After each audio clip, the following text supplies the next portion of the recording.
In a world without Khonshu, will Moon Knight stay resolute to the teachings of the Moon God, or will he reinvent what it means to be the Fist of Khonshu? Well, let's hop into the pages of Moon Knight issue number 1 and find out together, shall we? So then, this new comic from Jed MacKay wastes absolutely no time getting started. As we open the book, we're introduced to the brand new Moonlight Mission, a kind of semi-religious outreach program looked over by Mr.Knight himself. It's here that people from the community can come to Moon Knight for help with their paranormal problems. Like, say, for example, the brand new vampire pyramid scheme that is kidnapping people and turning them into horrible bloodsuckers. Geez, being vampires are bad enough, but being part of a pyramid scheme. These guys deserve absolutely no mercy, and that's exactly what Moon Knight gives them. He says that he is resolute as ever in his protection of those who travel by night, and that anyone that should break the rules on Moon Knight's territory, the living or the dead, will all end up the same, judged harshly and punished.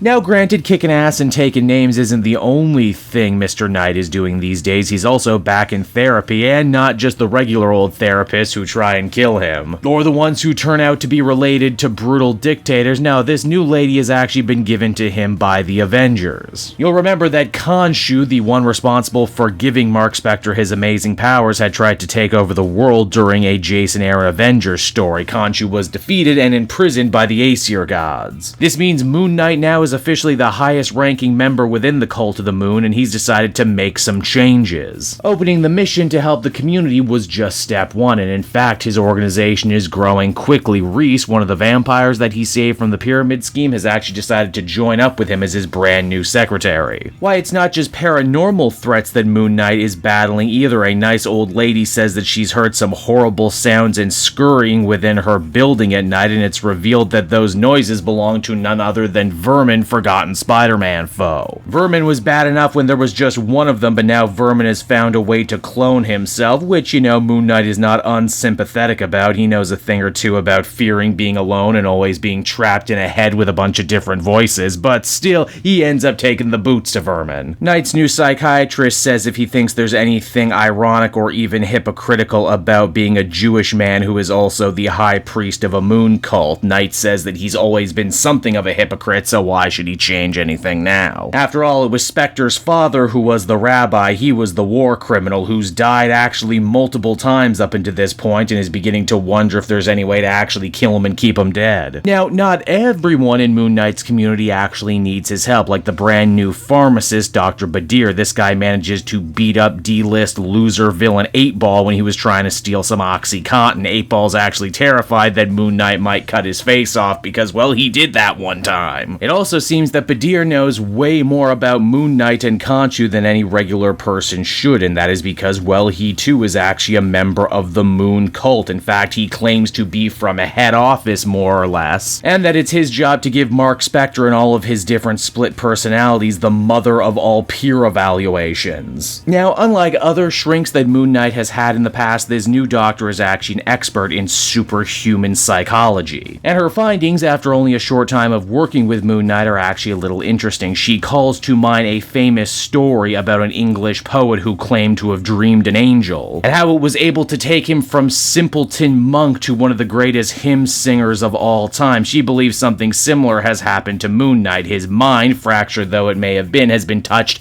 by a higher power, by a god. And because of that, his brain just simply doesn't function like a regular human brain anymore, which is going to make helping him quite difficult. If nothing else though, Mr. Knight has seemingly made one true friend in Reese, mainly because, well, being a vampire, she's forced to keep the same schedule that he does, a crazy one. And Moon Knight is going to need all the friends he can get if he's going to be able to battle what's coming next. For you see, we check back on in with Badir and we see that he's worshipping his Khonshu statue. This guy's not just a regular old priest of Khonshu. You know how Moon Knight is so regularly referred to as the Fist of Khonshu? Well, funny thing about fists is usually there's two of them, a right and a left. And when the right hand refuses to do the will of Khonshu, instead changing the very basics of the faith, it's up to the left hand to cut off the right and put everything back in order. And so that was Moon Knight issue number 1, everybody, and MacKay most certainly comes out swinging in this one. I love the general feel and aesthetic of this book. It's street level but also paranormal. The two worlds that Moon Knight has spent most of his publication history kind of jumping back and forth between. This one honestly gives us the best of both worlds and I dig it. The Moonlight Moonlight Mission is a really solid concept too. I love the idea of Moon Knight really hunkering down and trying to help one community as best that he can. They show that Spector is a very complicated man, not afraid to kill, but also not afraid to forgive and welcome people like vampires into his own inner circle. Mental illness is of course another big factor of this story. I appreciate Marc actually trying his hardest to try and get better, but also at the same time feel like people are trying to change what he is at his very core. I'll need to see a little bit more of the left hand of Khonshu before I'm really convinced about this new antagonist. We've seen so many evil takes on Moon Knight before, be it Black Spector or Black Knight. Big kudos are in order for Alexandro Cappuccio, whose artwork looks absolutely stunning here. The man manages to find basically all the ways to make Moon Knight look like the goddamn coolest guy ever. It certainly feels like Moon Knight has had several kicks of the can the last couple years to be the next big AAA Marvel hero, and perhaps now with his TV show on the horizon, maybe this will be the one that finally does it. Overall, I'd give this one a very deserved 8.5 out of 10. My biggest compliment I can give it is that it doesn't feel like anything else on the Marvel shelf right now.